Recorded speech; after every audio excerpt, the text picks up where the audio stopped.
Desde el Closet. Un espacio para todas las voces.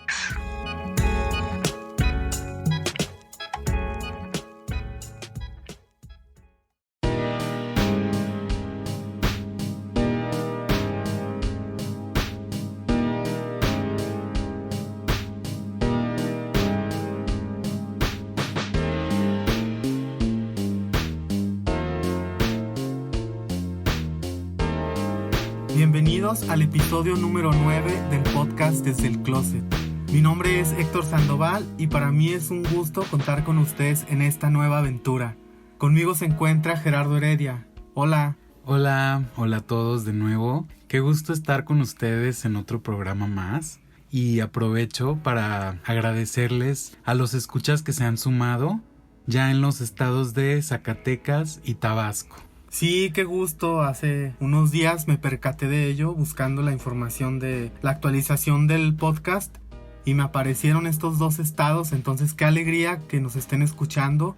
Yo no tengo el gusto de conocer estos estados, ojalá que sea pronto. Ya tenemos un motivo para ir a yo visitar. conozco Zacatecas, pero Tabasco no he tenido el gusto. Sí, qué padre. Muchas gracias por escucharnos y aprovecho esta introducción para invitarlos a que nos sigan en nuestro Instagram.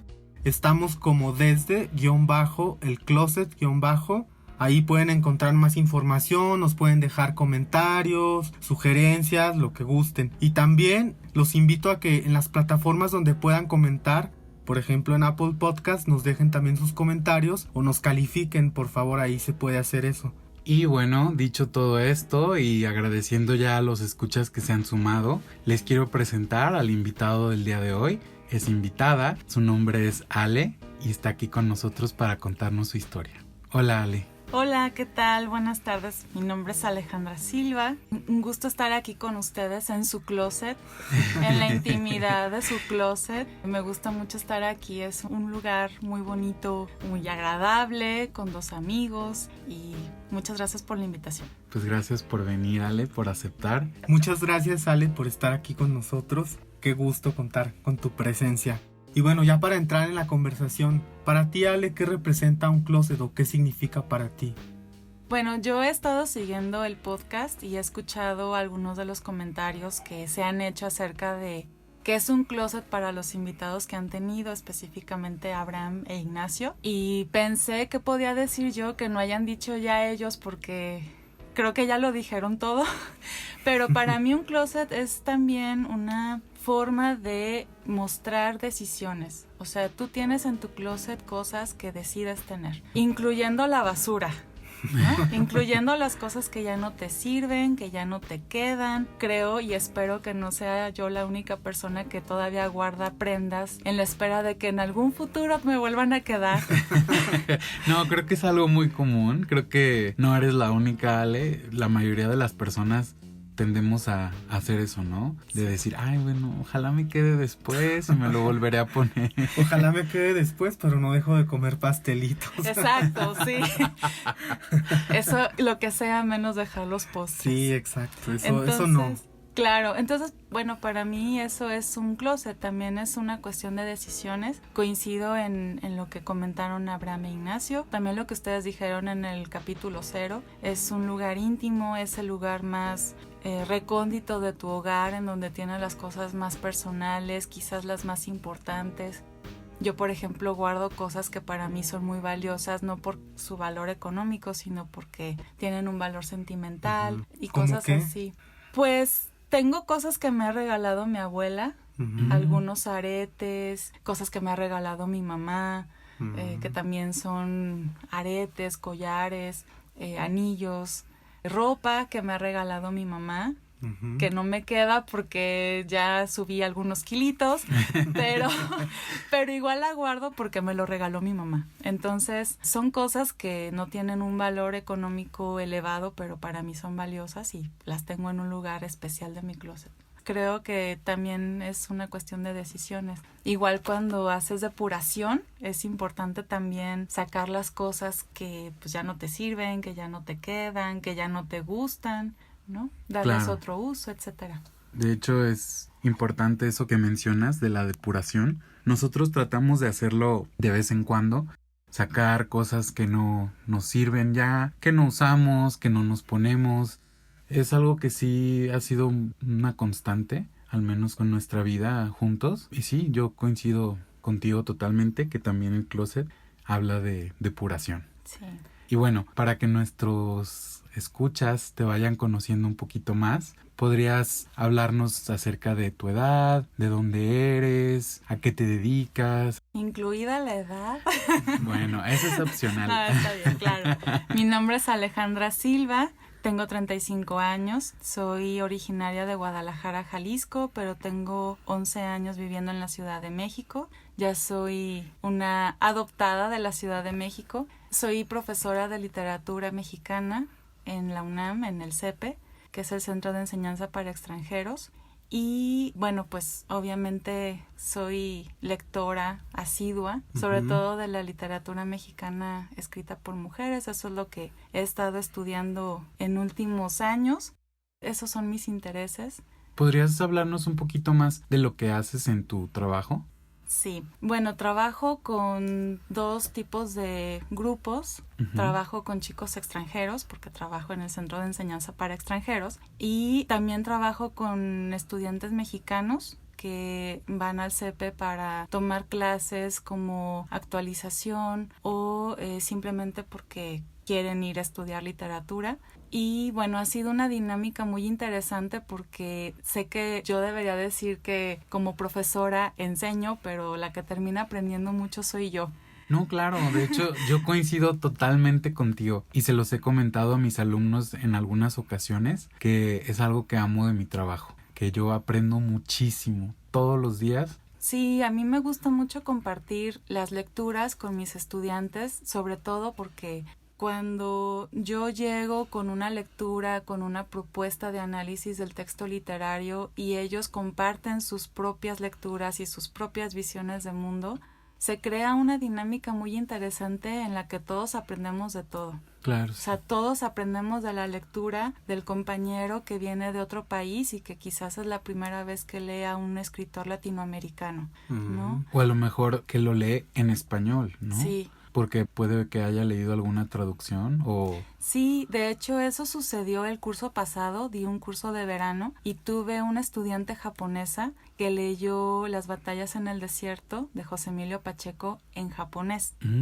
Y ahora en el programa lo volvió a leer en español y me decía, es que es muy diferente. Claro, es el mismo libro, traducido, pero la experiencia de lectura de ella fue muy diferente porque estaba leyendo el libro con mexicanos desde México, con una interpretación diferente a lo que ella había hecho y entonces fue una dinámica muy interesante y eso pasa mucho en las clases de literatura. Tú llegas con una propuesta de lectura y te das cuenta de que hay muchas otras que quizás no tenías pensadas, ¿no?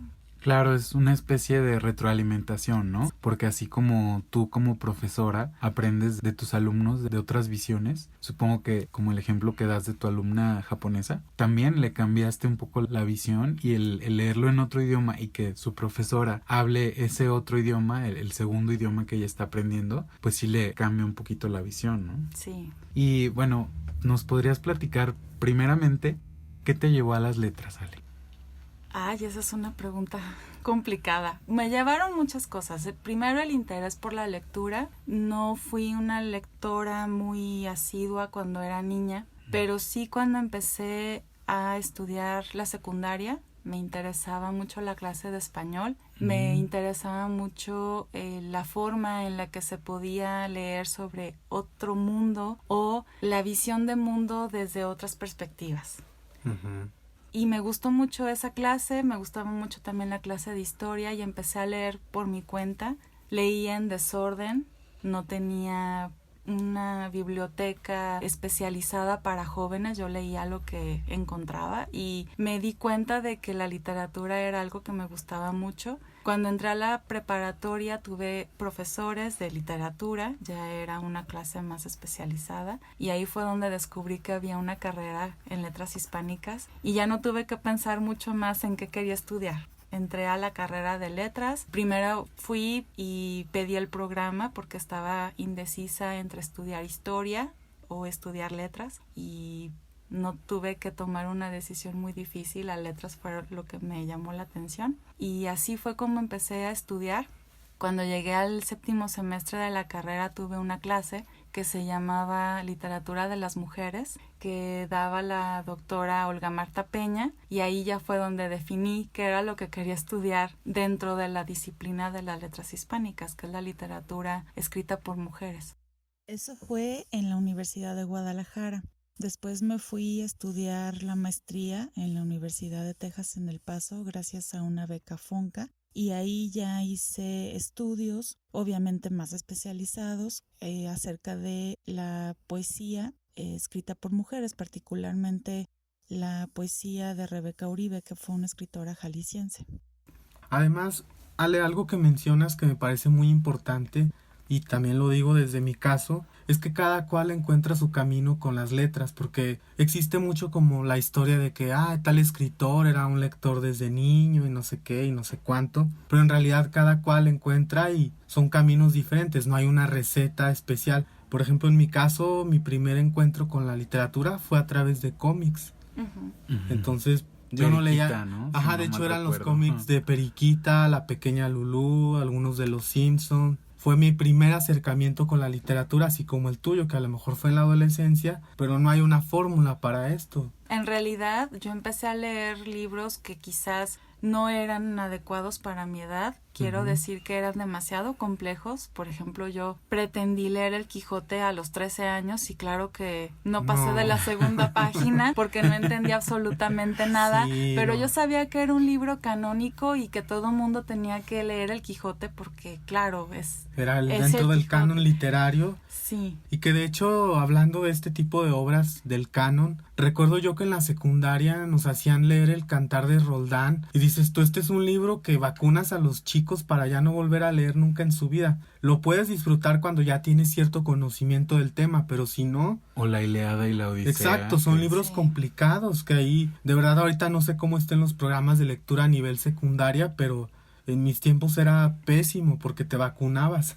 Sí, yo creo que es una de las razones por las cuales algunas personas empiezan a detestar la lectura, ¿no? Claro. Porque creen que todo va a ser así de complejo y no. Además en español antiguo, imagínate, Claro. El Cantar de Roldán y El Quijote, pues está escrito en un español que ya no se habla así, ya El no se Cantar escribe. de Mio Cid, ¿no? El Cantar del Mío Cid. Sí, El- es francés. Sí, El Cantar exacto, de El Roldán. Cantar de Roldán es una obra francesa exactamente, Sí. de las cruzadas o algo así. Que de hecho, hablando del Quijote, mi abuelo es un asiduo lector también y él pues está enamorado del Quijote y es algo extraño porque te parece al De Quijote. hecho, físicamente se parece. De hecho, desde niños decíamos eso, mi abuelito se parece al Quijote y mi mamá nos leyó este libro, pero una versión para niños, adaptada. Entonces, sí, a lo mejor puedes empezar con el Quijote, pero una versión Adaptaciones. adaptada, ¿no? Para las edades. Sí, es que es muy complicado leer ese tipo de Sí, Sí, libros. no, es una cosa, al menos en la carrera cuando yo lo leí lo disfruté muchísimo porque yo no lo había leído antes y ya tenía los ojos y de alguna manera el conocimiento para poder entender qué te estaban hablando, cuál era el tema, no sé, varios aspectos, pero de verdad lo disfruté muchísimo. Sí, claro, ahora es uno de mis libros favoritos. Me Ujú. encanta El Quijote. Sí. Pero han tenido que pasar muchos años Ujú. desde aquella primera lectura o intento de lectura a cómo puedo ahora entenderlo y medianamente, porque siguen saliendo estudios acerca del Quijote, sigue habiendo una investigación sobre este libro y han pasado muchísimos años y sigue habiendo cosas nuevas, investigaciones nuevas sobre el Quijote. Entonces tampoco podemos decir que lo entendemos totalmente. Sí, no, definitivamente la lectura que le damos en el momento con el conocimiento que tenemos, pero conforme uno va aprendiendo de filosofía, otras lecturas, le encuentras más cosas al Quijote. Sí. De verdad, quien no lo ha leído, se los recomendamos. Sean pacientes y es una obra que hay que tenerle cierta paciencia, pero una vez que te ancla, te enamoras de ese libro. Yo sí, y más allá de que sea un canon o que lo tienes que leer, yo nunca he creído en recetas de hay que leer tales libros antes de morir y eso son puras falacias.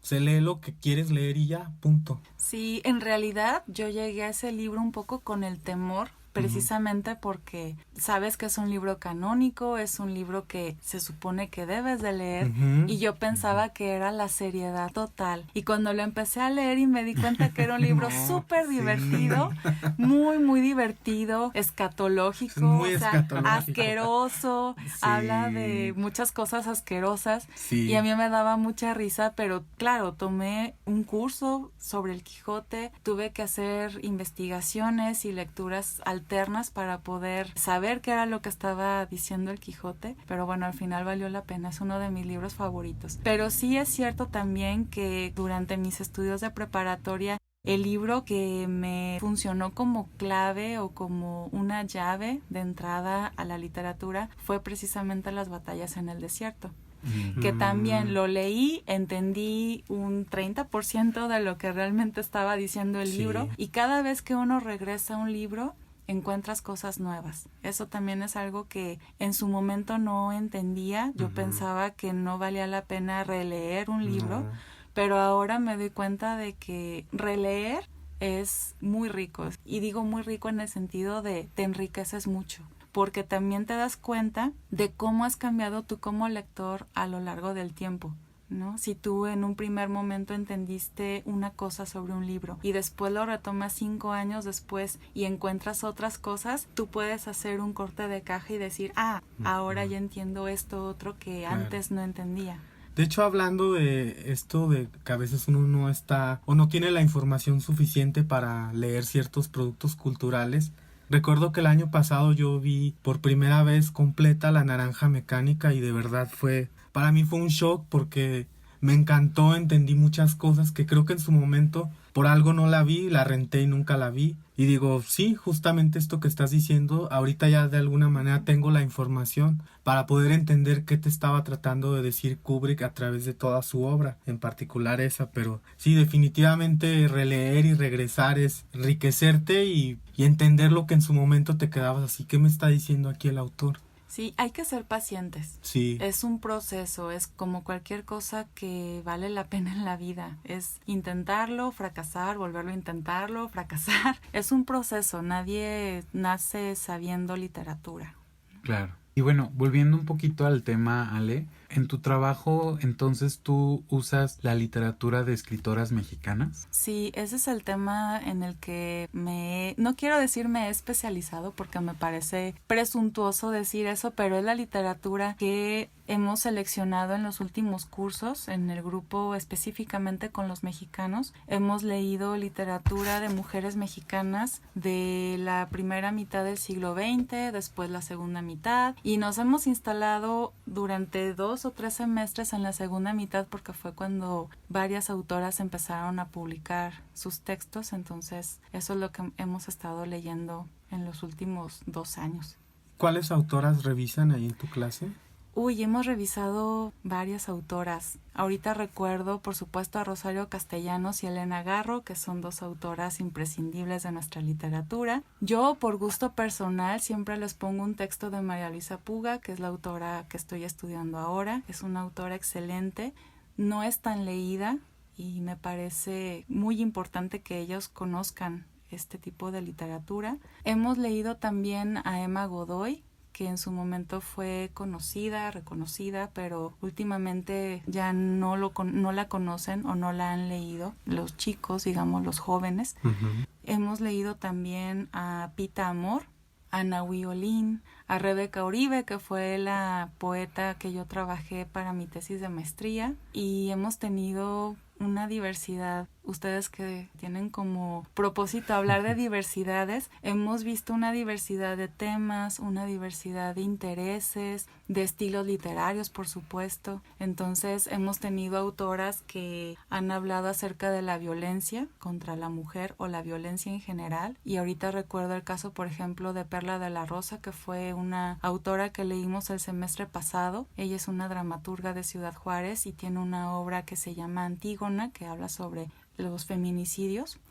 Y lo mismo, leemos poesía lésbica, por ejemplo, de Rebeca Uribe, que fue una poeta de Jalisco, nacida en 1911, y ella tiene una poesía muy interesante porque es uno de los estados más conservadores del país y en los 30 y en los 40 era todavía más difícil que una mujer pudiera publicar poesía de cualquier tipo, pero especialmente lésbica. Era un caso excepcional, entonces... Claro, yo creo que en todo el país, ¿no? En esa época era algo impensable que alguien publicara ese tipo de contenido, ¿no? Era muy atrevido hablar de esos temas y bueno, obviamente su literatura, su poesía no es totalmente explícita, pero a través de el estudio, de la lectura, uno va encontrando ciertas palabras, recurrencias, figuras literarias que se repiten y ahí ya uno va encontrando la clave de para ella qué significa o qué está representando el cuerpo femenino, por ejemplo, y nos damos cuenta de que es un deseo de una mujer hacia una mujer. Uh-huh. Es muy sutil, es muy velado, digo, también era inteligente y no iba a estar publicando poesía que pudiera ser censurada, pero es muy interesante ver ese tipo de poesía en autoras de la primera mitad del siglo XX. Claro. Sí, en estos tiempos es todavía un poco difícil, ¿no? Sí, ahora ya hay muchas poetas y narradoras que hacen textos abiertamente lésbicos o abiertamente con temas de sexualidad y ya no lo ven mal. Ya se venden, son autoras reconocidas, ya no es mal visto. Pero claro, para llegar a este punto tuvo que haber una serie de precursoras que estuvieron trabajando estos temas, que empezaron a publicar sus poemas. Y ahorita que dije la palabra precursoras, recuerdo y siempre tengo muy presente a la doctora Silvia Quesada de la Universidad de Guadalajara, porque uh-huh. ella fue la que me introdujo en el tema de el estudio de la poesía de Rebeca Uribe. Y hace pocos meses me invitó a dar una conferencia sobre esta autora en el marco de un congreso que se llamó precisamente Precursoras de la Literatura Jalisciense. Entonces, ¿de qué hablaban las literatas, las escritoras jaliscienses de la primera mitad del siglo XX? Y ahí fue donde empezamos a ver diferentes temáticas, intereses, y todas ellas fueron muy atrevidas porque también tenemos que tener en cuenta que no era bien visto que una mujer hablara en público. Se tenía la idea de que una mujer pues pertenecía al ámbito del hogar, si acaso y si tenía alguna actividad laboral, pues era solamente en su trabajo y eran trabajos llamados para mujeres, ¿no? Las claro. enfermeras, las secretarias, uh-huh. las maestras, que eran los oficios considerados para mujeres. Pero después sale una serie de poetas que empiezan a hablar de temas importantes para ellas y bueno, eso fue algo que me atrajo muchísimo.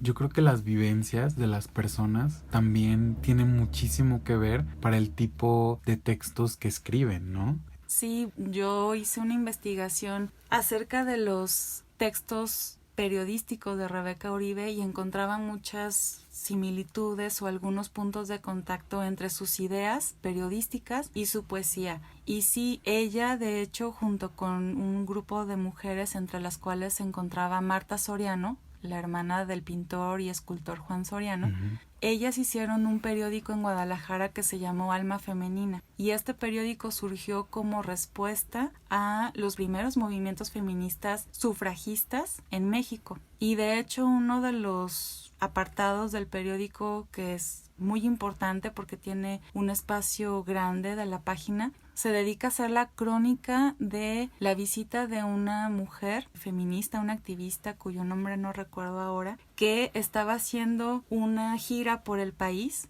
para promover estas ideas para que la mujer pudiera tener el derecho al voto. Entonces, obviamente esta es una postura política que tomaron tanto Rebeca como Marta y todas las colaboradoras del periódico y que nos habla también de una lucha política en la calle. No era solamente la poesía, sino también tenían una postura política que estaban publicando en su periódico, que además es un periódico muy interesante porque el título es Alma Femenina, pero el subtítulo era El Semanario de la Mujer.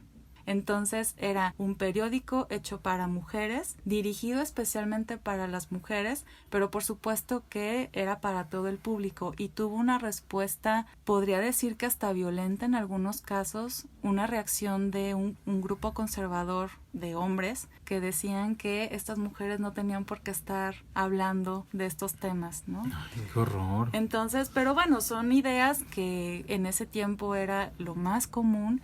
Y a mí lo que me parece un poco alarmante es que muchas de esas ideas sigan vigentes, ¿no? Que se siga pensando eso, o que las propias mujeres sigan pensando que su papel no es en el área pública, que su papel es solamente en un ámbito familiar o en sus trabajos, pero en solamente un ámbito reducido, ¿no? Sí, que yo creo que son de los estigmas que nosotros tenemos en nuestro tiempo la obligación de romper, ¿no? Yo creo que hacer ese activismo que no necesariamente tiene que ser irte a la calle a hacer protestas, lo puedes hacer desde tu trinchera, por ejemplo, en este caso tú como profesora, ¿no? Y educar a tus alumnos, darles esas armas, que conozcan a las personas que fueron activistas en esos tiempos. Yo creo que eso es algo muy valioso de tu trabajo, Ale. Gracias. Pues yo pienso que es algo que nos permite, digo, en lo particular, estar en un aula, estar compartiendo con un grupo de estudiantes, me permite saber también qué es lo que ellos piensan acerca de estas mujeres. Porque si yo llego nada más a contarles lo que hicieron, me quedo solamente con mi visión de mundo, con mi perspectiva, con lo que yo sé. Pero me interesa que ellos me digan, me expliquen cómo ven ellos a estas mujeres que se dedicaron a hacer las primeras movilizaciones para que nosotras tengamos ahora un derecho tan básico como el derecho al voto o el derecho a tener un trabajo remunerado, que a también estudiar. o a estudiar, por supuesto, y también en este caso de un trabajo remunerado todavía hay mucho que alcanzar en el sentido de una igualdad en los salarios por el mismo trabajo o cosas como el acoso sexual en el ámbito laboral, que son temas que ahorita están muy vigentes en las noticias y que bueno, hay que revisar qué está pasando ahí. Claro, como es el caso de algunas mujeres que son víctimas de habladurías en su trabajo, de cómo llegaste tú a este puesto, yo creo que de alguna manera sexual, ¿no? Es como un cliché que todavía está vigente aún en nuestros días. También pienso, y estoy pensando, por ejemplo, también en el ámbito universitario, el hecho de que se siga pensando que ciertas carreras son para hombres. Claro. ¿No? Y pienso en ingeniería, que es casi un lugar común pensar que las áreas de las ciencias exactas, la ingeniería, la química, la física, son para hombres. Y las ciencias sociales y las humanidades son para mujeres. Y lo mismo en cuanto a, por ejemplo, el cliché de los gays, ¿no? Es que tú vas a estudiar cosas que son de mujeres. Sí. Tú vas a ser estilista, vas a ser diseñador de modas. Y sí, son estas ideas caducas y que no tienen fundamentos en lo absoluto, porque cualquier persona puede realizar cualquier tipo de trabajo y eso no te define como hombre o como mujer, ¿no? Tendríamos hasta que empezar por ahí, ¿no? Sí. ¿Qué es ser hombre? ¿Qué es ser mujer? Sí, son categorías muy complejas porque, bueno, lo hemos comentado en algún momento con mis estudiantes, son categorías que etiquetan a una persona, la ponen en una categoría y a partir de esa categoría se muestra al mundo, ¿no? Y ahorita, claro, estoy pensando en Judith Butler y en otras teóricas que han hablado acerca de esto, pero son cosas que nosotros vemos en nuestra cotidianidad, ¿no? Pensar que un hombre no debería estudiar carreras que sean de las humanidades o que sean de diseño porque su masculinidad está en peligro si estudias diseño gráfico o si quieres estudiar diseño de modas, es que seguramente es homosexual. O lo mismo, ahora, por ejemplo, muchos chefs son hombres y ya se ha quitado un poco este estereotipo de que si quieres ser cocinero o si quieres ser chef, tu masculinidad ya no está totalmente fuerte, ¿no?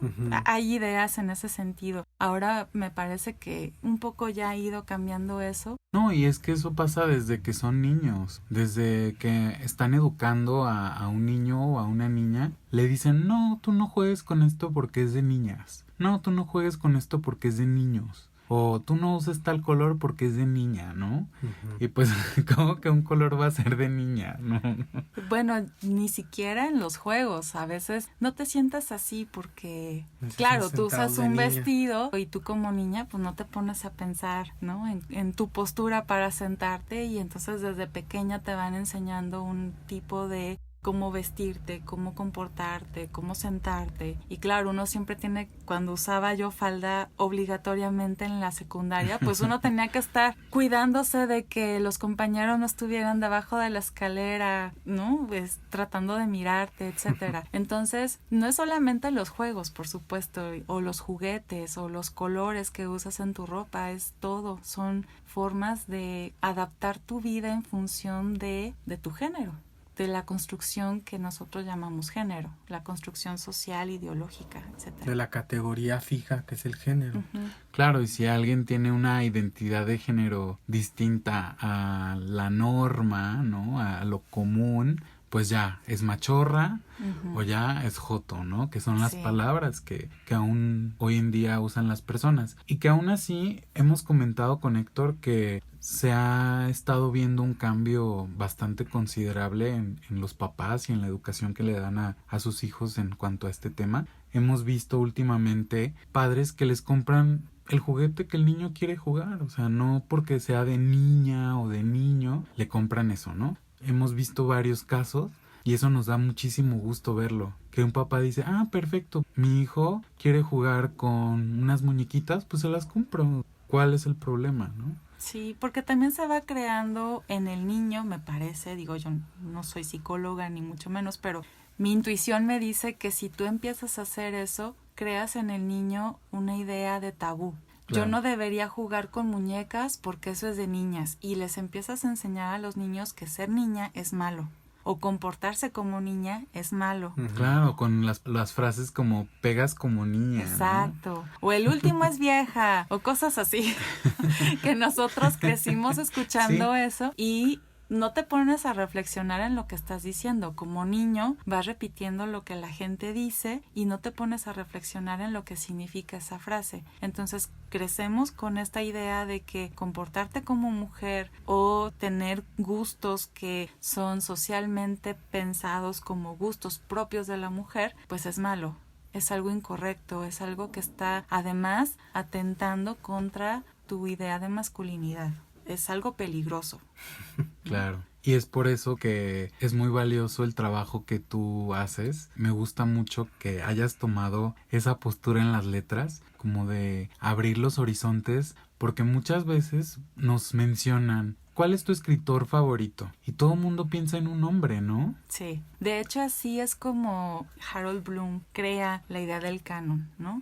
Los escritores que forman parte del canon, y por canon me refiero a la literatura apreciada, la literatura que se considera valiosa, son hombres blancos y de un estatus social elevado. Y casi todos europeos. Claro, europeos. Y casi todos heterosexuales. Exacto. A excepción de algunos que sí les no dan sé, Oscar Wilde en dónde está claro, en el canon. pero... Bueno, estuvo fuera del canon muchos años precisamente por eso, ¿no? Pero el canon también tiene muchos matices y hay formas también de definir el canon que obviamente no vamos a contar aquí, pero me refiero a que cuando se piensa en la literatura valiosa, pensamos en hombres con estas características. Claro, todo el mundo piensa en Shakespeare, nombres de hombres. El propio Cervantes también. El propio claro. Cervantes, claro. Y entonces dejamos fuera a un montón de escritores y escritoras que no llegan a ese canon, pero que tienen una literatura valiosísima. Y entonces mi propuesta en los cursos de literatura es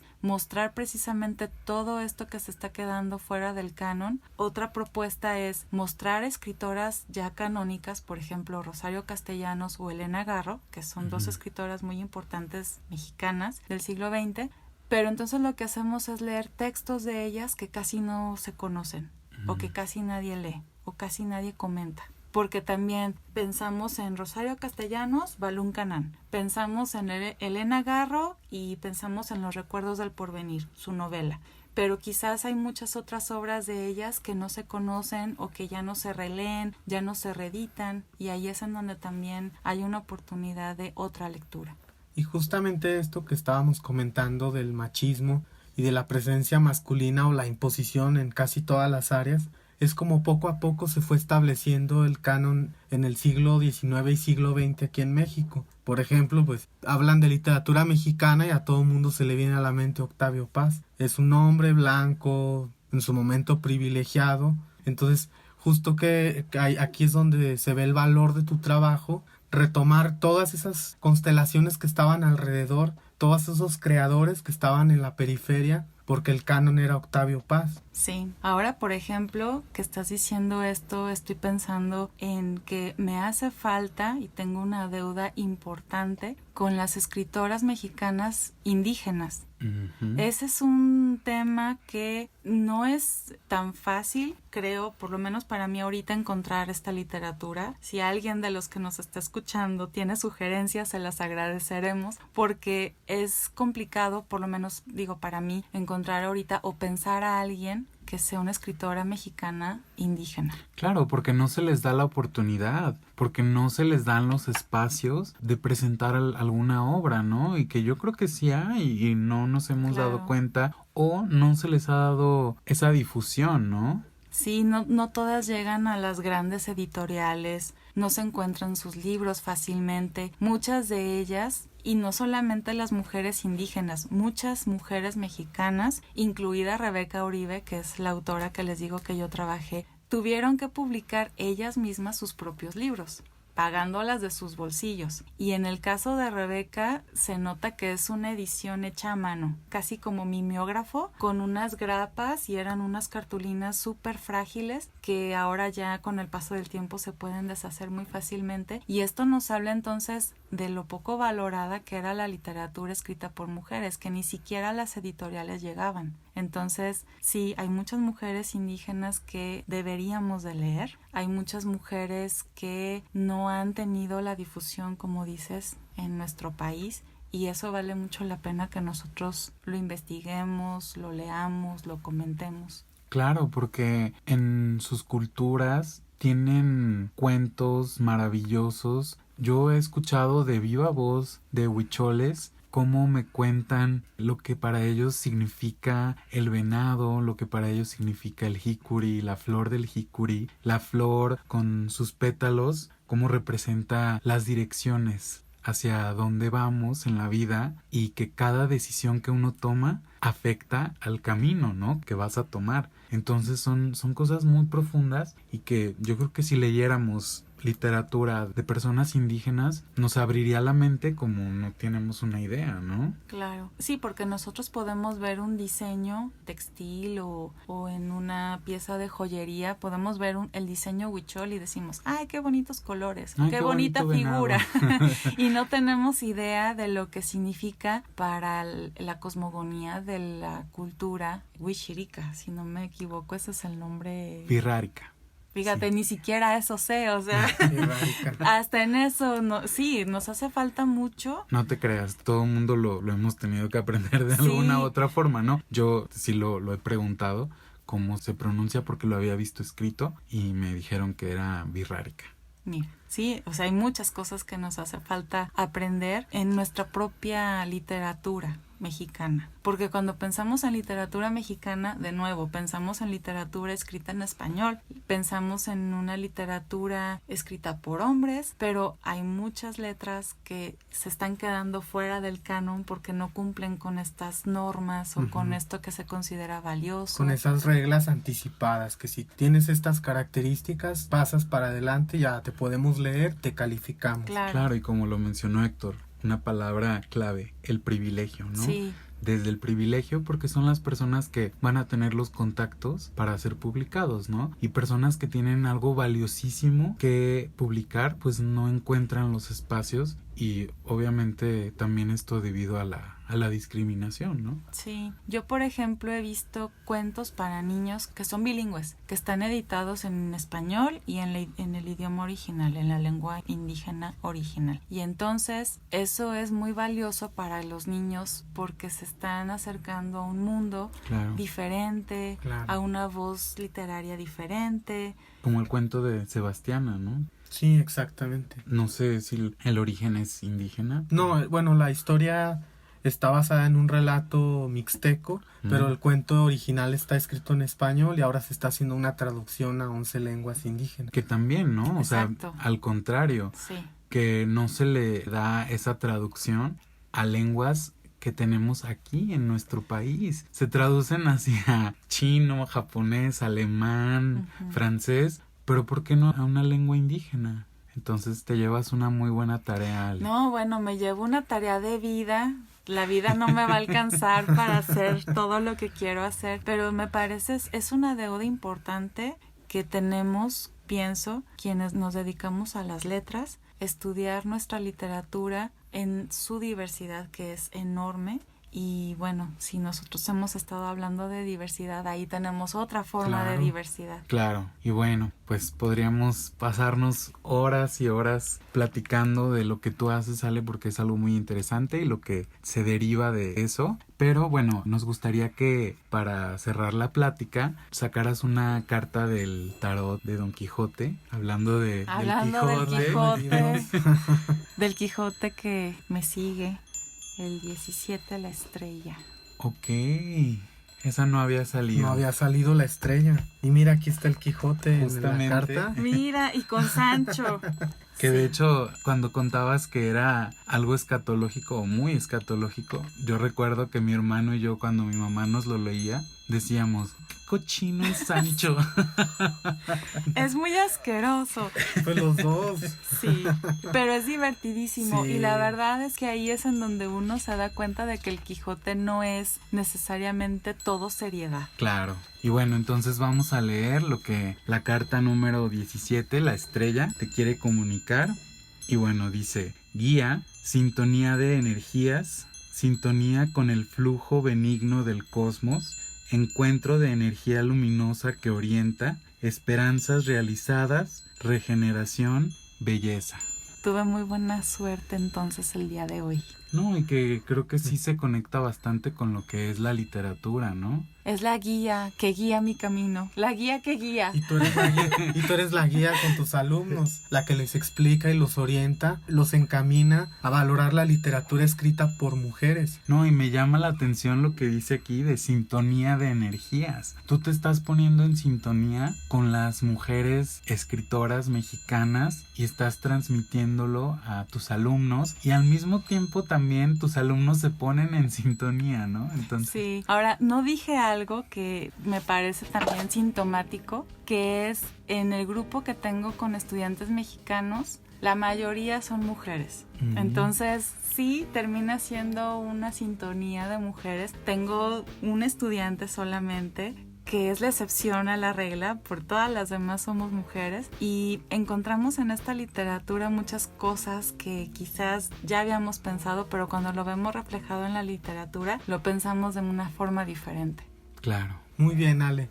Ya para cerrar esta conversación, te queremos invitar a que nos compartas una canción para agregarla a nuestro playlist de Spotify, la cual represente algo importante para ti o que tenga un valor sentimental. Bueno, sé que van a decir que estoy respondiendo a la fama de los últimos meses, pero mi grupo favorito de rock, que a mí me gusta mucho el rock, es Queen. Mi canción favorita de ellos es Under Pressure, porque hay unos versos que me parecen muy lindos y nos está apelando también a nuestra condición humana cuando dice que el amor nos obliga a nosotros a cuidar a la persona que está junto a nosotros. Hay una parte y ahorita no recuerdo exactamente, tendría que ponerme a cantar y no quiero hacer eso, pero hay una parte en donde hace referencia a el amor te reta, ¿no? A cuidar a la otra persona. Por eso me gusta esa canción. Perfecto, entonces la vamos a agregar a nuestro playlist en Spotify. Recuerden que lo pueden encontrar como Desde el Closet OST. Poco a poco va creciendo la lista y van conociendo los gustos de nuestros invitados. Muchas gracias, Ale, por haber aceptado nuestra invitación. No, al contrario, gracias a ustedes por esta charla tan interesante y amena. Tan rica, como tú lo dijiste, rico en el sentido de enriquecimiento, ¿no? Sí, muchas gracias. Y muchas gracias, Ale, por la labor que realizas con tus alumnos, que creo que de alguna manera, regresando un poco a la carta, eres esa estrella que guía a los alumnos y la continuadora de la labor de todas esas mujeres que hicieron algo para que ahora las mujeres afortunadamente tengan lo que tienen, que puedan votar, que puedan trabajar. Entonces felicidades, Ale, de verdad, muy valiosa tu labor. Muchas gracias y gracias a quienes nos escuchan. Ojalá que se animen a leer, aunque no estén en el canon, a leer. Sí. Y también que se animen a luchar, ¿no? Claro. Desde su trinchera, como lo dije, cada quien desde nuestro pequeño espacio donde estemos y con lo poco o mucho que podamos brindarle a los demás, hacer esta labor, ¿no? De lucha, como nos pusiste el ejemplo de estas mujeres y lo que estás haciendo tú en el presente. Muchas gracias. Les agradecemos que nos hayan escuchado y que compartan este y otros episodios. También les queremos dar las gracias a los que se han tomado el tiempo de dejarnos sus comentarios. Muchas gracias. Gracias, hasta la próxima. Hasta luego, gracias.